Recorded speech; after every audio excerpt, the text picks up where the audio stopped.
ئێمە وەکو تۆڕی هاوبەشی ڕێکخراوەکانی لاوان کە پێکاتوین لە هەموو ڕێکخراوەکانی لاوانی سەرجەم حیزبەکانی هەر چوار پارچەی کوردستان سێ کۆبوونەوەی ڕاوێژکاریمان کردووە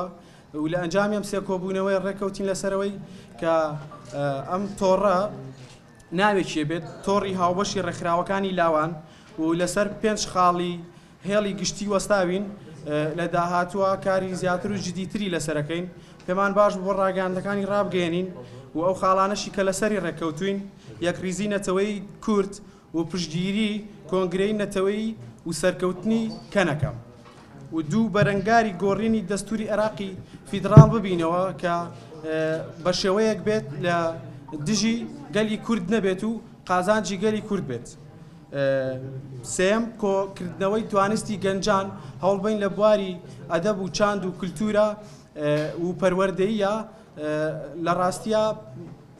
پێشڕەویان بکەین و پەرایان پێ بدەین. چوار لە پاڵ داکۆشکردنی ئاسایشی نەتەوەی داکۆشکردنی ئاسایشی کۆمەڵایەتی و کولتوری کە بۆ خۆمان ئەزانین هێر شتێکی کولتوری زۆر خراپە لەسەر کورد هەیە و باشووری کوردستانیش بەتایبەت. فشارخستنە سەر بازرگانان کە ئەمە زۆر بەلامانەوە گرنگە کارگەی نوێ بنیاد بنێن کارگەی زیاتر بنیاد بنێن بۆی لەو ڕێەوە گەنجانیشمان هەلی کاری زیاتریان بۆ بڕەخسێ و لە باشووری کوردستانە بێکار نەبن ئەوە فشارە خەینە سەریان و دەستان خۆش بێ و سەرکەوتوو بن.